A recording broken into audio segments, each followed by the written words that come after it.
box, what you'll have is you'll have your upper and your lower of your holder. They'll be in better condition than these two.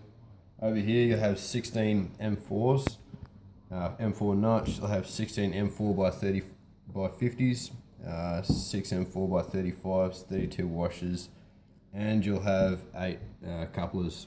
You also have your assembly tool. First thing you'll notice about the assembly of this LipSense holder is there's an orientation to the top and the bottom. That is, if you flip it the other way, the holes won't align. So once your orientation is correct, move the front one to the side, pick up the lower piece. Starting at the the very bottom of the lip there, grab your M4 by 35 and a washer.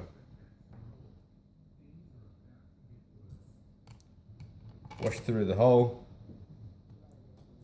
nut through the hole, wash on the other side, and then chuck a nut on it.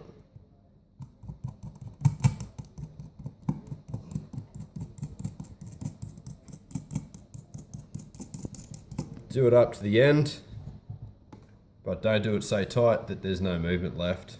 Next thing you do is grab one of your M4 couplers and screw it on the end. This part here of your assembly device is your spacer. Place that underneath, screw down your coupler. So it just touches the top. Rightio, then continue that through for all the rest of the 8 holes. Alright, so once we've done that, our lower piece of the holder should look like this. All spaced the same, just for aesthetic reasons, no other. Anyway, remembering the orientation and which way we laid this thing down, we're going to bring it back up like this. We'll then grab one of our M4 by 50s, chuck a washer on the end. Going through the top hole, another washer on,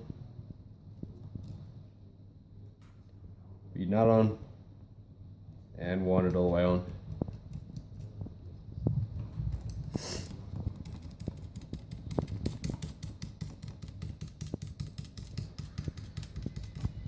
Right, yeah, don't do it all the way tight. Make sure you still got some movement in there. Alright, start screwing into the coupler just by finger for now. Separate the base so it holds. Then you'll notice on your assembly tool you'll have a wider part and a smaller part. The smaller part's for doing the M4 nut, the wider part is for doing the M4 coupler. Chuck the wider part over the M4 coupler, number 2 Phillips head, and then continue to screw into the coupler.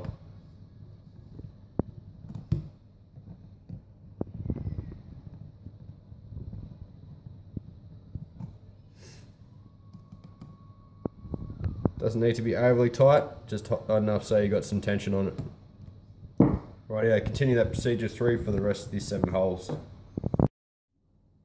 Rightio, so at this stage of the assembly, what we want to achieve is our 50mm locked into our 30mm inside the coupler. Essentially just butt up inside there. Can use a thread locking compound, say 242 Loctite.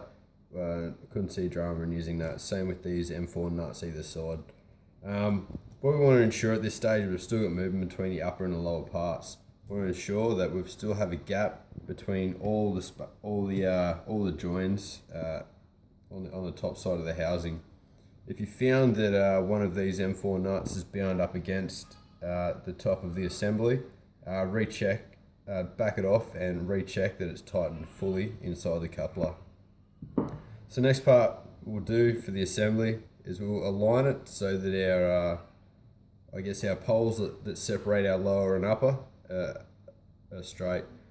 So we'll push through the top part and then we'll just tighten the M4 nut on the bottom. Using our smaller slot in the assembly tool, we'll just tighten that up. Doesn't need to be too tight, just so we've got a bit of tension on that perspex. Make sure you don't go too tight because this perspex will crack quite easily if you over tension that nut. Again, on the lower, tighten it up with finger, then use the tool, tighten it up. Essentially all you need is one finger's torque. That's all you need. Go through, do the rest. Right now, so once assembled, this is what we're left with, the holder. You notice your assembly tool itself has a keyring holder on the bottom, so if you want to take it to your events to tighten up, if it becomes loose in travel and you don't use a Loctiter, Correction, don't use a Loctite. You can take it with you. That's all.